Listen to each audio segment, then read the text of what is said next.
My name is Ritesh Pandey, and in this class, this video, we will begin with a very important topic called coordination compounds.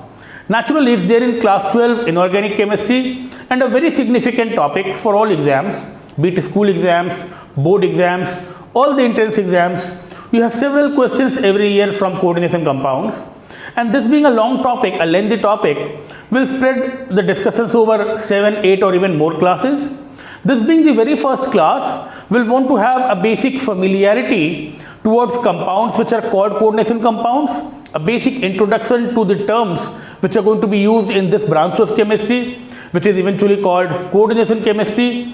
Now these compounds are going to find very wide scale and versatile applications in human life. We'll talk about it when the time is right, and as I told you, let's begin with the understanding of the term coordination compounds, which compounds are called coordination compounds. These compounds are also called complex salts at times, and why the name coordination compounds or complex salts. Now to begin with, a salt contains cation and anion. If there is one cation, one anion, it's called a normal salt. That is the case with most of the salts we often see. So normal salt will have one cation plus one anion. See, generally the salts are sodium chloride, calcium bromide, ammonium sulfate. So ammonium cation, sulfate anion. So naturally one cation, one anion, calcium phosphate, sodium chloride, sodium bromide, sodium carbonate, one cation, one anion, it's called a normal salt. If it's containing more than a cation and an anion, it's called a mixed salt. So a mixed salt is the one which might contain more than one cation or anion. So if it contains more than one cation or one anion, if there are more than one cation, one anion, you call it a mixed salt, and mixed salt could be either a double salt or, now these are the salts which are going to be studied under coordination compounds, or what's called a complex salt. Now a double salt will be ionizing into all constituent ions. A very common example is, suppose, ferrous sulfate, ammonium sulfate, .6H2O. Most of you would identify this as more salt, and more salt containing say two cations here, ferrous as well as ammonium. This will ionize into all its constituent ions. So you will find ferrous, ammonium as well as sulfate. It will break into all constituent ions. Complex salt is going to ionize in a complex manner. Suppose I give you an example like K4FeCN6. Very deliberately I have chosen K4FeCN6 because here again you have iron plus 2, here again you will have iron plus 2. Both are going to be containing Fe plus 2, but this is written differently, and this is how you can right away identify a complex salt. One part of the molecule will be enclosed in a square bracket, and that will not freely ionize. So complex salt, because the ionization is complex, it will break into 4K plus and FeCN6 4 minus. So the part which is enclosed in the square bracket, is the so-called complex part of the salt. In this topic, we will focus more upon the complex part of the salt. This is the complex part of the salt, and we'll see what goes into the formation and later on the properties of such compounds. But this is how the two could be discriminated or differentiated right away. The one which breaks into all constituent ions will be a double salt. The one which ionizes in a complex manner is a complex salt. Now, the reason you call it coordination compounds, you will find coordination bond playing a very significant role. Coordination bond will play a very important role in the formation of these compounds. And one basic idea about coordination compounds is, coordination bond or additive bond is about a species acting as the lone pair donor. It's about one species donating a pair of electron to another species. This is our basic understanding of a coordinate bond or a dative bond. So So naturally, this part of the salt, I'm going to write it here again, K4FeCN6. As I told you, this part of the salt, which will be called the complex part or the coordination sphere, it's popularly called coordination sphere. Everything outside the square bracket, will be a part of ionization sphere. Naturally, because it will ionize freely, everything outside the square bracket will ionize freely, so we will call it ionization sphere. The complex part, which is called a coordination sphere, the coordination sphere will naturally have a donor and an acceptor of lone pair. So we'll see this coordination sphere will have two parts.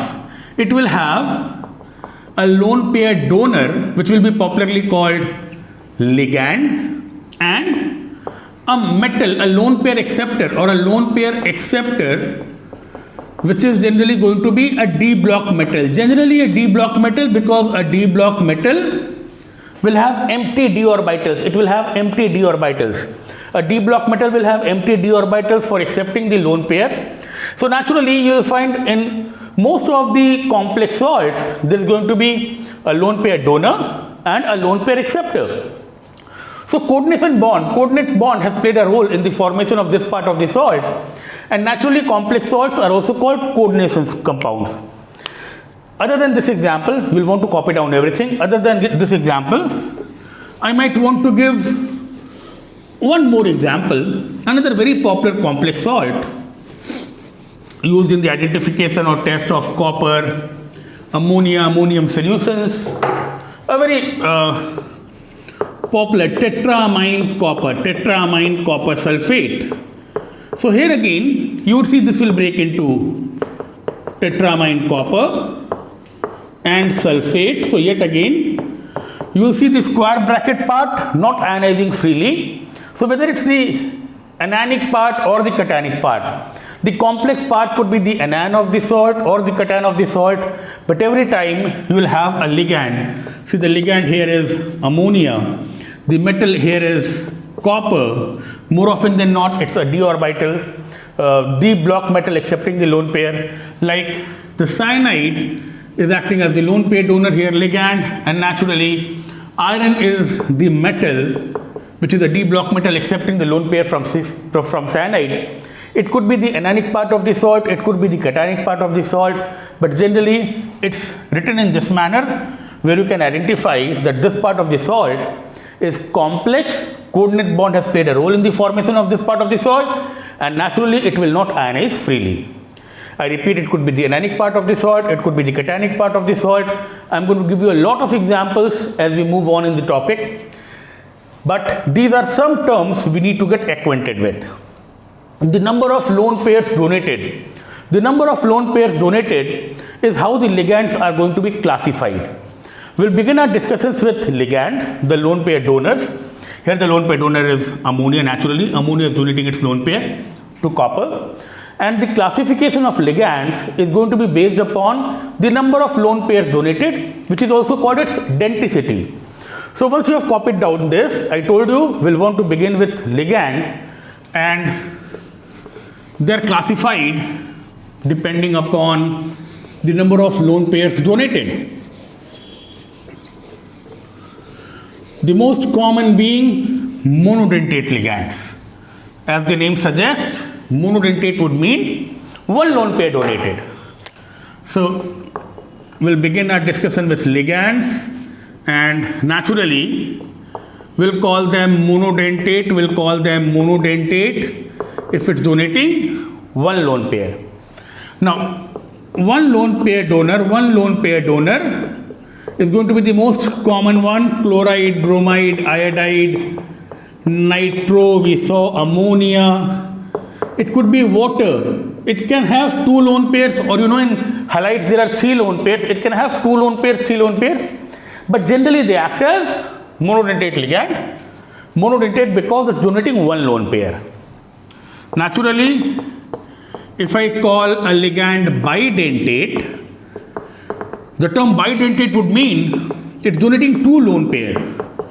So it would be two lone pair donor, and again very common examples are carbonate, CO3 2 minus, Now carbonate could be represented like two lone pairs being donated to the central metal. So two lone pairs donated, it's bidentate. Oxalate, C2O4 2 minus oxalate, and naturally oxalate could be represented like COO minus, COO minus, you can have a central metal. Carbonate, oxalate, sulfate are going to be very common bidentate ligand. A very important, you would see this very often, a very important bidentate ligand is the one where the abbreviated form is very popular. It's written in the abbreviated form more often. EN is going to stand for ethylene diamine. Now what is ethylene diamine? You would again want to pick from the name, ethylene diamine. So it will have the skeleton of ethylene, CH2, and diamine would mean two NH2 groups. One lone pair here, one lone pair here. So naturally it can donate two lone pairs. It can donate two lone pairs to the central metal. En, ethylene diamine, is going to be a very common ligand.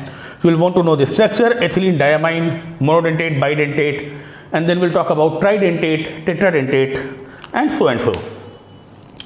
Now, after copying this, some examples of tridentate, tetradentate ligands. Naturally, the term tridentate would mean three lone pairs are donated. Tridentate, three lone pairs donated. A very popular example could be phosphate, PO4 3 minus, PO4 3 minus with a structure like this. Naturally can donate three lone pairs to a metal. This is how phosphate can act as a tridentate ligand. And then from this name En, I am going to derive another name which is called di-En. Now first of all, di-En will stand for diethylene triamine. So when there is a prefix di, it will become a tridentate ligand. We'll see how. Now diethylene triamine, which is the full form of di-En, will act as a tridentate ligand in the sense. Now there are two ethylene units. Go by the name again, diethylene triamine. So maybe I'll need to have the skeleton of two ethylene, like you had one ethylene here. You might need two ethylene here. So I would write CH2. Another ethylene, in between there will be a bridged NH. It will be the bridging NH. So two ethylene units. Naturally a NH2 here, another NH2 here like we had in ethylene diamine, and now 1, 2, 3. There could be three lone pairs. There could be three lone pairs donated to the central metal. So this is how you're going to know and recall. Di-En will be diethylene triamine. And similarly, if it's tri-En, which could be written as triethylene tetraamine. The moment you see tri as the prefix, you will know it's a tetradentate ligand. So what I'll do now is, to prove that this is tetradentate,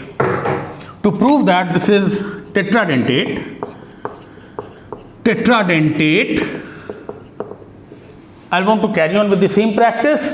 Triethylene, so I'll have three ethylene units with NH bridges. So I'm writing CH2 whole twice. Which is CH2, then CH2. So I'll have three such units of ethylene because it's triethylene, and tetramine would mean two bridge NH and two terminal NH2. Now naturally, if you draw it properly, you will see 1, 2, 3 and 4 lone pairs. You will see 4 lone pairs. So di-En is tridentate, tri-En is tetradentate, and by now you would have understood. If you ever see tetra-En, this will be a pentadentate ligand. It will be a pentadentate ligand because this will stand for tetraethylene pentamine. This will stand for tetraethylene pentamine. The way tri-en stands for triethylene tetramine. So once we are done with some example of tridentate, tetradentate, pentadentate, a very popular ligand, you will want to copy this at your convenience. A very popular ligand which can donate 6 lone pairs.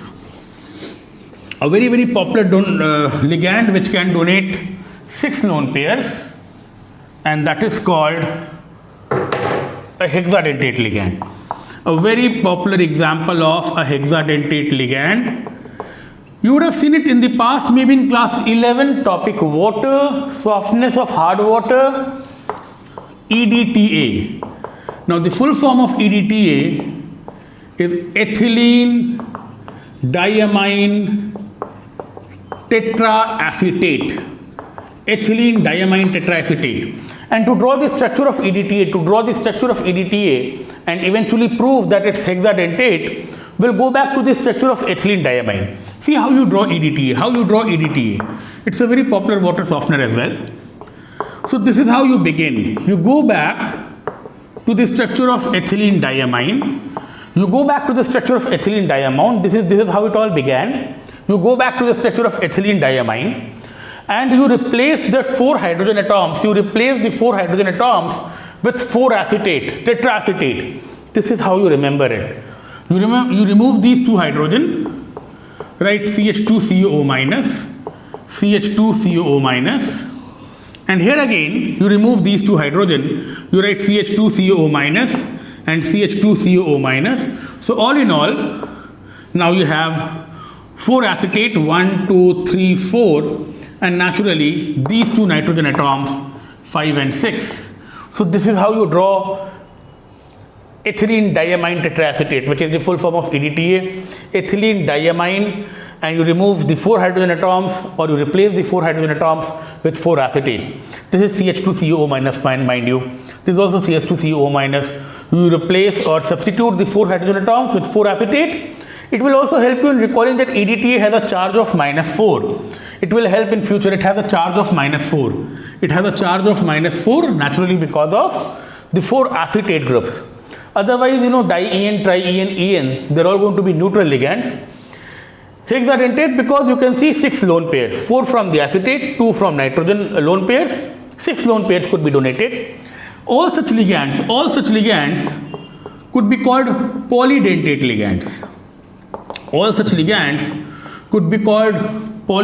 ligands. The way you use the term polymer for a dimer, trimer, pentamer, hexamer, you call it polymer. So poly means more than one. All of them could be called polydentate ligands. And remember that polydentate ligands are also flexidentate in nature. They are flexidentate in nature. Now what do you mean by flexidentate? Again, you will want to pick by the name. Flexidentate means there could be flexibility in the number of lone pairs donated. All polydentate ligands are flexidentate in the sense bidentate can act monodentate. कभी कभी sulphate monodentate भी हो सकता है, कभी कभी carbonate monodentate भी हो सकता है. Similarly, this can donate 6 lone pairs. It's hexadentate, but this might behave pentadentate or tetradentate depending upon the structure of the molecule. So this is the flexibility, and because of which polydentate ligands are also called flexidentate ligands. Now before we come to the end of the discussions on ligands, I want to talk about one more term which we'll use in future, and that term is ambidentate ligand. You'll find this term ambidentate ligand, and with the term ambi, you always relate some ambiguity in property. So what is ambidentate ligand? Ambidentate ligand is the one which will have more than one site of lone pair donation. So if it's donating as carbon donating its lone pair, you will call it cyano, or if it's nitrogen, you have seen it in the past, N triple bond C is called isocyano. Similarly, it could be NO2 or it could be ONO. It could be NO2 or ONO. NO2 would mean nitrogen lone pair is attached to the central metal. ONO would mean the same ligand, and this time oxygen is donating its lone pair to the central metal. So if it's carbon, it's cyano, nitrogen, it's isocyano, nitrogen, it's nitro. It's also called nitrito or O-nitro at times. We'll see that in the nomenclature. But these are ligands which will have more than one site of lone pair donation, and naturally, because of this ambiguity, they'll be called ambidentate ligands. Now with this we come to the end of the discussions on ligand, and in the next video I am going to talk about what goes into the formation of these complexes. We'll talk about the very popular Werner's coordination theory, Sidgwick's effective atomic number rule, and chances are there our understanding of these complexes. There's going to be a huge value addition, plus a few more terms we'll be learning which will help us in the rest of the topic. This much for the time being. Thank you so much.